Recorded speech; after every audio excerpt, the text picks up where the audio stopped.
And Taylor. And we'll be back in just a little moment. bit.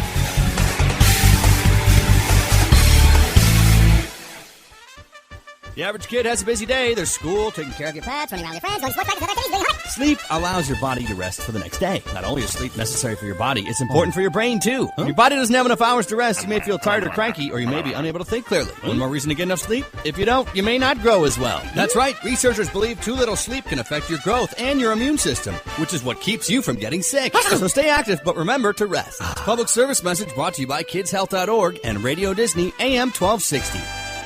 Ever think what would happen if you played the violin with a banana?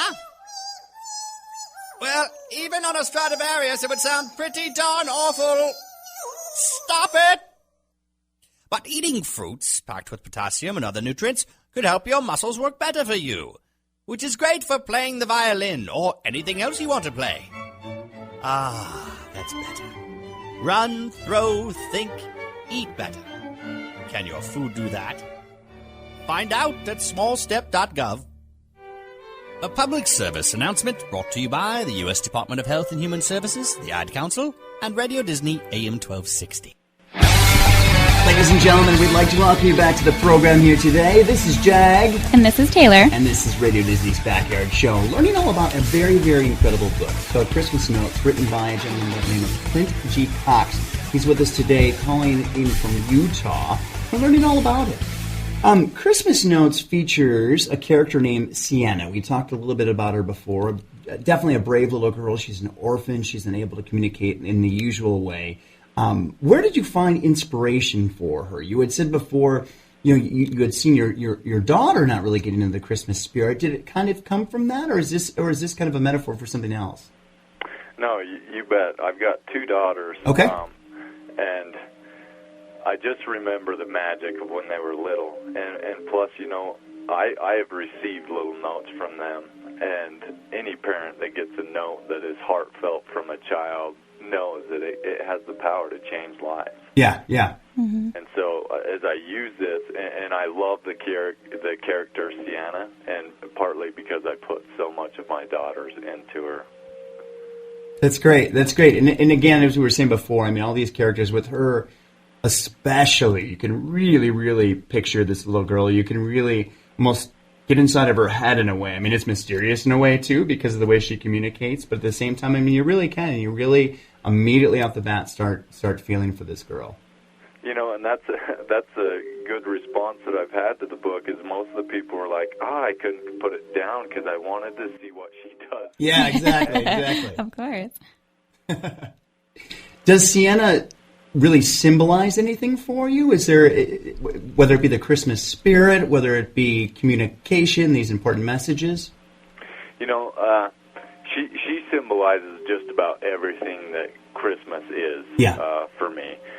She symbolizes, the loss, dealing with the loss of a loved one during the Christmas season, but the childlike faith, if you will, of just enjoying the season and just loving people for the Christmas season. Exactly. She does. She really symbolizes a lot to me. But plus, she's a little girl, so she gets into all the, the Santa and the gifts and stuff like that, too.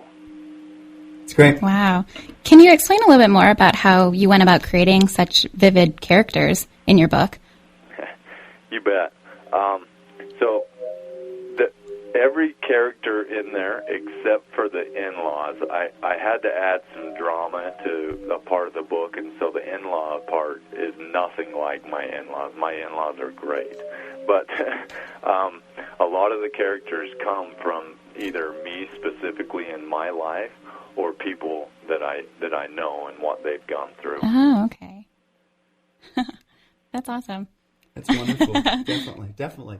We're going to take a short break right now. We are going to learn more about Christmas Notes in just a few moments. Ladies and gentlemen, speaking with Clint G. Cox, this is Radio Disney AM 1260's Backyard Show. And we also want to invite you to check out our website. It's radiodisney.com.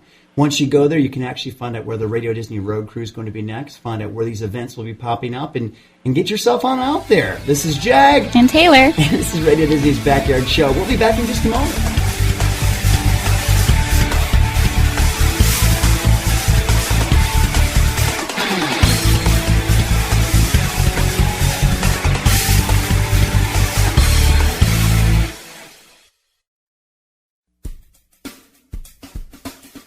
Have you ever wondered what the secret to being a great dad is?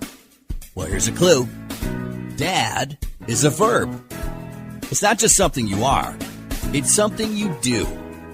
Like hanging out, listening, laughing, reading, and playing. Boy, do kids love playing. But mostly, kids love dads who take the time to be there. Remember, dad is a verb. Like catch, hug, listen, a high five, a pat on the back, a walk. The smallest moments can have the biggest impact. It's not just something you are, it's something you do. Are you doing anything more important? Well, that's it. That's the secret. Give them your time. A message from the National Fatherhood Initiative, the Ad Council, and Radio Disney AM 1260. Have you been a dad today? Children are naturally curious. They're born learning, so follow their lead. What does your child like about riding in the car? Singing along to the radio music? Counting trucks? Or watching the traffic light change color? Talk with your child about what's going on around the car, and it becomes a learning moment. And when you talk with your child, you build vocabulary. Learning starts long before school does. For more tips, go to bornlearning.org. A public service announcement brought to you by United Way, the Ad Council, and Radio Disney AM 1260.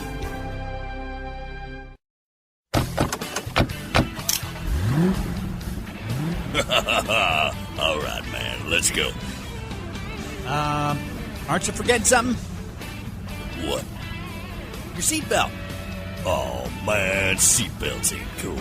Seatbelts aren't cool. Seatbelts save lives, dude. Also, it's the law. You should always put your seatbelt on. It should be the first thing you do when you get in the car. Or truck, or whatever. Yeah. All right. I'll wear my seatbelt all the time from now on. Now that's cool. All right, man. Let's hit it. Yoo-hoo! A friendly reminder to buckle up on Radio Disney AM 1260.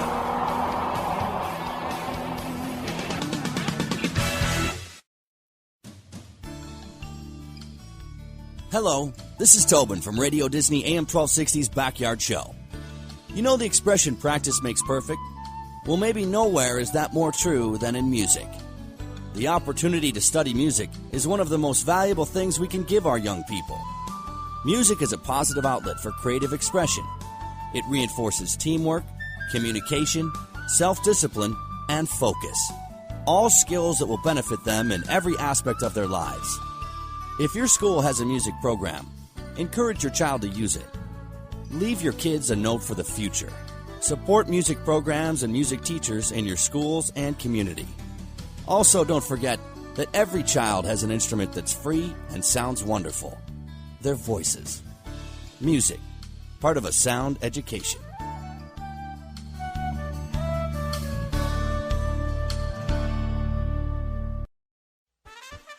The average kid has a busy day. There's school, taking care of your pets, running around with your friends, going to sports practice, other activities, doing Sleep allows your body to rest for the next day. Not only is sleep necessary for your body, it's important for your brain, too. If your body doesn't have enough hours to rest, you may feel tired or cranky, or you may be unable to think clearly. One more reason to get enough sleep? If you don't, you may not grow as well. That's right. Researchers believe too little sleep can affect your growth and your immune system, which is what keeps you from getting sick. So stay active, but remember to rest. Public service message brought to you by KidsHealth.org and Radio Disney AM 1260.